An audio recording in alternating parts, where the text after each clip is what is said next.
ಮುಂದೆ ಅವರು ನೆಕ್ಸ್ಟ್ ಇನ್ನು ಎಲೆಕ್ಟ್ ಆಗಿ ಬಂದರು ಅಂತ ಹೇಳಿದ್ರೆ ಕೇಂದ್ರದಲ್ಲಿ ಖಂಡಿತವಾಗಿ ಅವರು ಮಿನಿಸ್ಟರ್ ಆಗ್ತಾರೆ. ಟ್ರಬಲ್ ಶೂಟರ್ ಅಂತ ಹೇಳಿದ್ರೆ ಈಶ್ವರಪ್ಪ ಅವ್ರಿಗೆ ಹೇಳಬೇಕು. ಗೀತಾ ಶಿವರಾಜ್ ಕುಮಾರ್ ಅವರು ಭಾರಿ ಬಹುಮತದಿಂದ ಗೆಲ್ಲುವಂತಹ ಲಕ್ಷಣಗಳು ಕಂಡು ಬರ್ತಾ ಇದೆ. ಸ್ಮಾರ್ಟ್ ಸಿಟಿ ಅಂತಾರೋ ಇದು ಗಾರ್ಬೇಜ್ ಸಿಟಿ ಅಂತಾರಂತ ನೀವೇ ನೋಡ್ಕೊಂಡ್ ಬರ್ತೀವಿ ಒಂದ್ಸಲಿ. ಅಭಿವೃದ್ಧಿ ನಮ್ಮ ದೇಶನ ಮಾಡಿಲ್ಲ, ಅವರು ನಮ್ಮ ಊರನ್ನ ಮಾಡಿಲ್ಲ, ಅವ್ರ ಮನೆ ಅಭಿವೃದ್ಧಿ ಆಗಿದೆಯೇ ಹೊರತು ಇಲ್ಲಿ ಬೇರೆ ಏನೂ ಅಭಿವೃದ್ಧಿ ಆಗಿಲ್ಲ ಅಂತೆಲ್ಲ ಹೇಳಕ್ಕೆ ಇಷ್ಟಪಡ್ತೀನಿ. ಹಾಗೆ ಮತ್ತೊಮ್ಮೆ ಮೋದಿ ಅವರು ಪ್ರಧಾನಿಯಾಗಿ ಇಡೀ ದೇಶವನ್ನು ಇನ್ನೂ ಗುರು ಮಾಡಲಿ ಅಂತಂದೇಳಿ ಎಲ್ಲ ಜನಗಳ ಇಚ್ಛೆ ಇದೆ. ಈ ಸಲ ನಾವು ಕಾಂಗ್ರೆಸ್ ಶ್ರೀಕಾರಪುರದಲ್ಲಿ ಕಾಂಗ್ರೆಸ್ ಜಯಬೇರಿ ಬಾರಿಸ್ತದೆ. ಈ ಸಲ ಮೋದಿ ಮಕ್ಕದ ಮೇಲೆ ಓಟ್ ಕೇಳ್ತಕ್ಕಂಥ ವಿಚಾರ ಮಾನದಂಡಗಳ ಮೇಲೆ ಅವ್ರು ಹೊರಟಿದ್ದಾರೆ. ಹಾಗಾಗಿ ಈ ಸತಿ ಅದು ನಡೆಯೋದಿಲ್ಲ. ಲೋಕಸಭಾ ಚುನಾವಣೆಗೆ ಮಂತ್ರಿ ಮಕ್ಕಳು, ಶಾಸಕರ ಮಕ್ಕಳು ಶಾಸಕರು ಅವರೇ, ಬೇರೆಯವರಿಗೆ ಅವಕಾಶನೇ ಇಲ್ಲ. ಸ್ವರ್ಬನ ಈಶ್ವರಪ್ಪರು ಎಲ್ಲಿ ಸ್ವರ್ಬ ನೋಡಿದ್ದಾರೆ? ಹೌದಾ? ಅವರು ನೋಡಿರಲ್ಲ.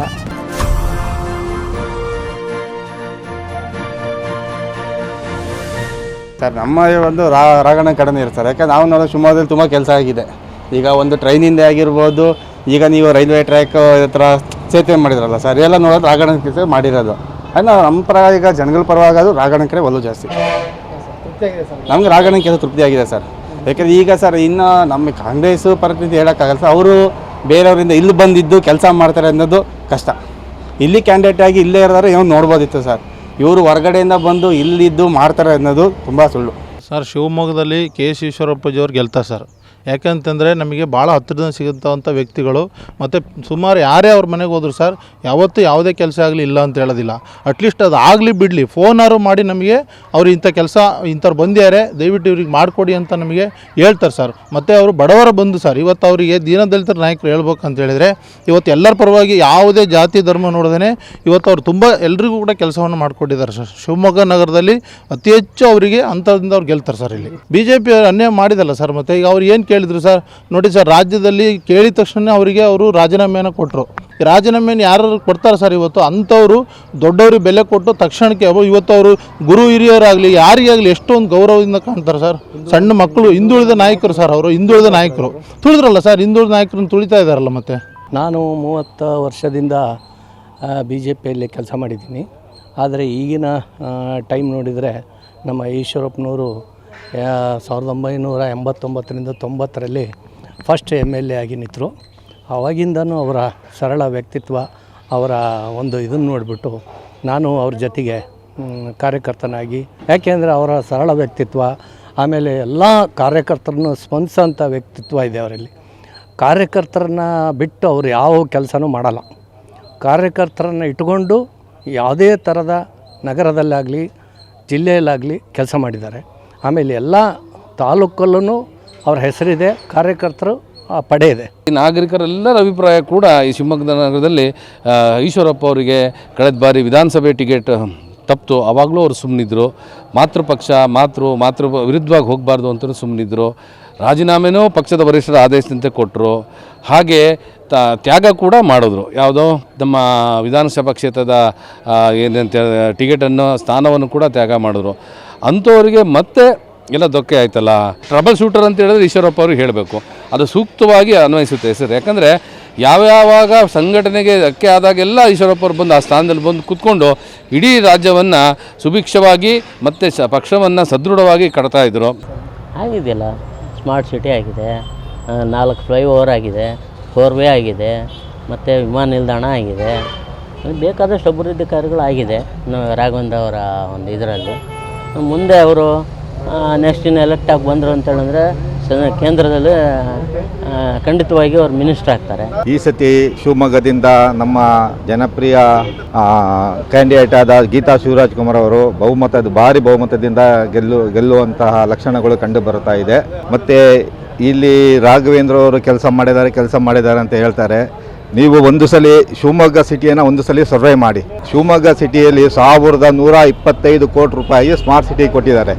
ಅದರಲ್ಲಿ ನೀವು ನೋಡ್ಕೊಂಬರಿ, ಒಂದು ರೌಂಡ್ ಸರ್ವೆ ಮಾಡಿ.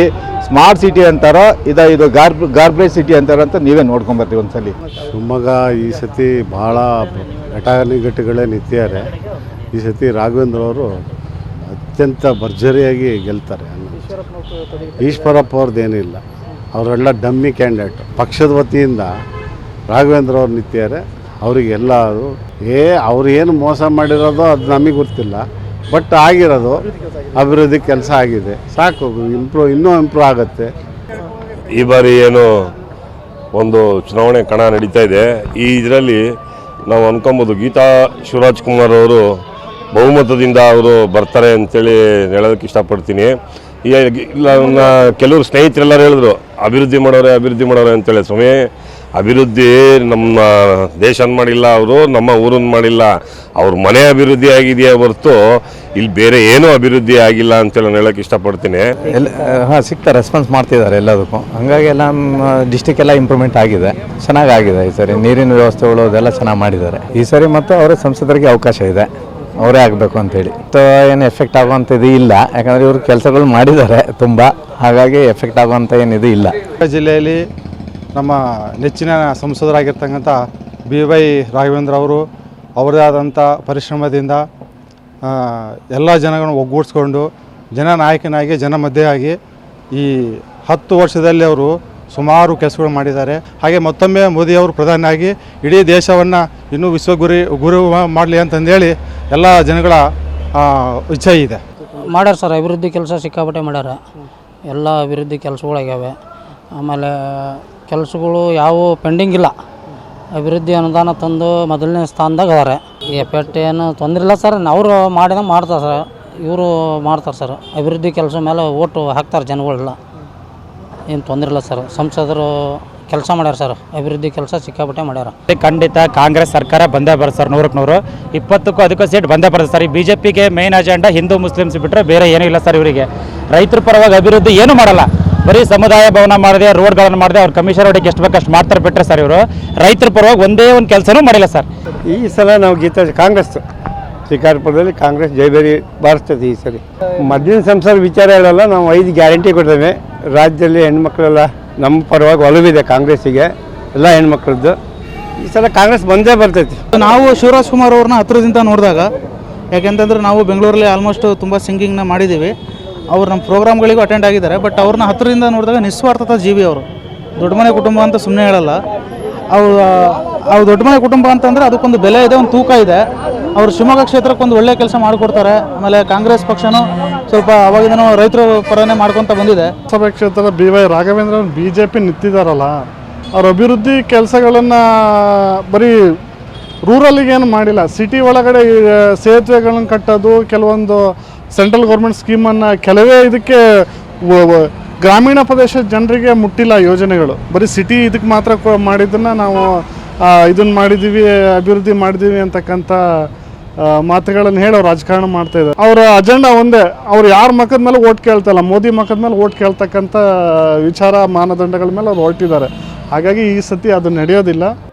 ಲೋಕಸಭಾ ಚುನಾವಣೆಗೆ ಮಂತ್ರಿ ಮಕ್ಕಳು, ಶಾಸಕರ ಮಕ್ಕಳು ಶಾಸಕರು ಅವರೇ, ಬೇರೆಯವರಿಗೆ ಅವಕಾಶನೇ ಇಲ್ಲ. ಹಂಗೆ ಈ ಸಮಾಜದ ಪ್ರಜಾಪ್ರಭುತ್ವ ಅನ್ನೋದು ಬೇರೆಯವರಿಗೆ ಅವಕಾಶ ಬೇಡವೇ? ಆದರೆ ಏನಪ್ಪ ಅಂದರೆ ನೂರಾರು ಕೋಟಿ ಇದ್ದರಿಗೆ ಮಾತ್ರ ಟಿಕೆಟು.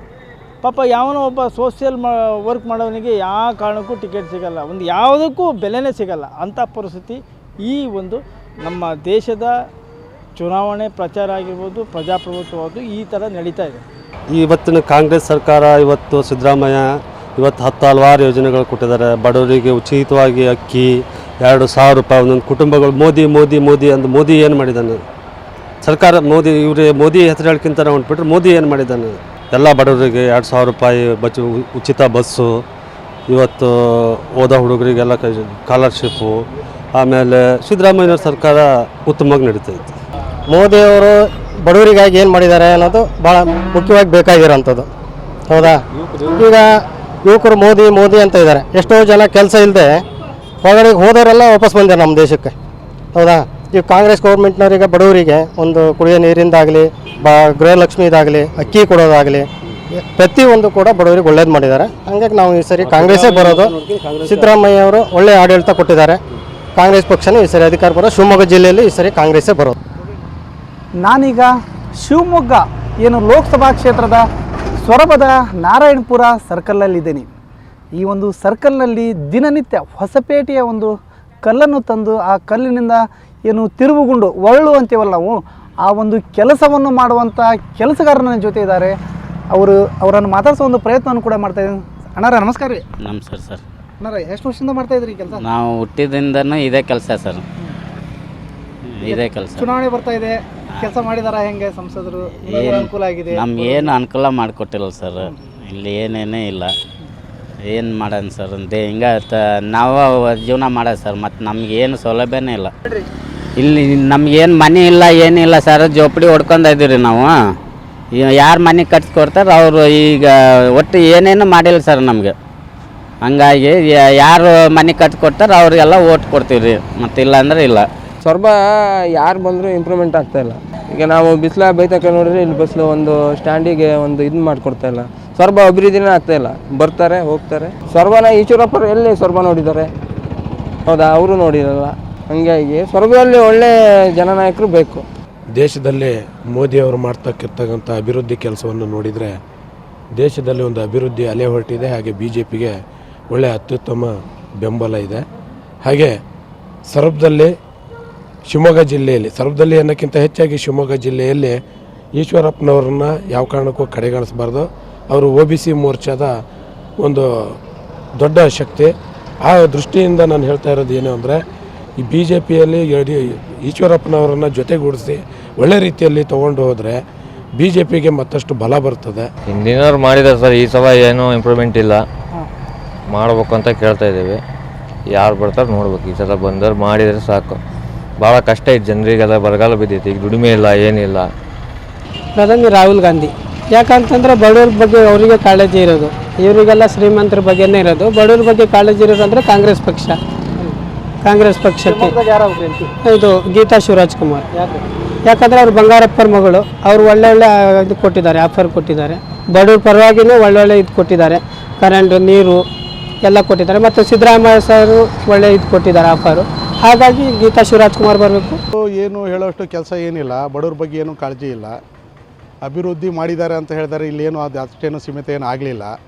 ಬಡವ್ರ ಬಗ್ಗೆ ಚಿಂತೆ ಮಾಡಿದಂದರೆ ಸನ್ಮಾನ್ಯ ಸಿದ್ದರಾಮಯ್ಯನವರು. ಹಾಗಾಗಿ ಅದರ ಜೊತೆಗೆ ಮಧು ಬಂಗಾರಪ್ಪನವರು ಕೂಡ ಬಡವ್ರ ಬಗ್ಗೆ ಭಾಳ ಚಿಂತನೆ ಇದೆ. ದಿವಂಗತ ಎಸ್ ಬಂಗಾರಪ್ಪನವರ ಹಾದಿಯಲ್ಲೇ ಮಧು ಬಂಗಾರಪ್ಪನ ನಡೀತಾ ಇದ್ದಾರೆ. ಹಾಗಾಗಿ ಅವ್ರಿಗೇನಪ್ಪ ಅಂತ ಹೇಳಿದ್ರೆ ಪ್ರತಿ ಸರಿನೂ ಬಡವ್ರ ಬಗ್ಗೆನೇ ಚಿಂತೆ ಅವರಿಗೆ. ಅಧಿಕಾರ ಬರಲಿ ಬರದಾಗಿರಲಿ, ಸಣ್ಣ ಮಟ್ಟದ ಬಡವ್ರ ಬಗ್ಗೆನೇ ಅವ್ರಿಗೆ ಚಿಂತೆ. ಬರಗಾಲ ಬಿದ್ದಾಗ ಭತ್ತ ಪ್ರತಿಯೊಂದು ಕೂಡ ದವದಾಸನಗಳನ್ನೆಲ್ಲ ಬೀಜ ಬಿತ್ತನೆಯಾಗಿ ರೂಪದಲ್ಲಿ ಬಂಗಾರಪ್ಪನವ್ರ ಸಾಹೇಬರು ದಿವಂತರು ಕೊಟ್ಟರು. ಅದೇ ಹಾದಿಯಲ್ಲಿ ಮಧು ಬಂಗಾರಪ್ಪ ನಡೀತಾರೆ. ಈ ಸರಿ ನಮಗೆ ಈಗ ಲೋಕಸಭೆ ಚುನಾವಣೆ ಮತ ನಾವು ಹಾಕೋದು ನಮ್ಮ ಗೀತಾ ಶಿವರಾಜ್ ಕುಮಾರ್ ಅವರಿಗೆ ನಾವು ಹಾಕಬೇಕಂತ ಡಿಸೈಡ್ ಮಾಡಿದ್ದೀವಿ. ಕ್ಯಾಮ್ರಾಮನ್ ನಿತೀಶ್ ಜೊತೆ ಹಜರತ್ ನದಾಬ್, ವಾರ್ತಾ ಭಾರತಿ, ಶಿವಮೊಗ್ಗ.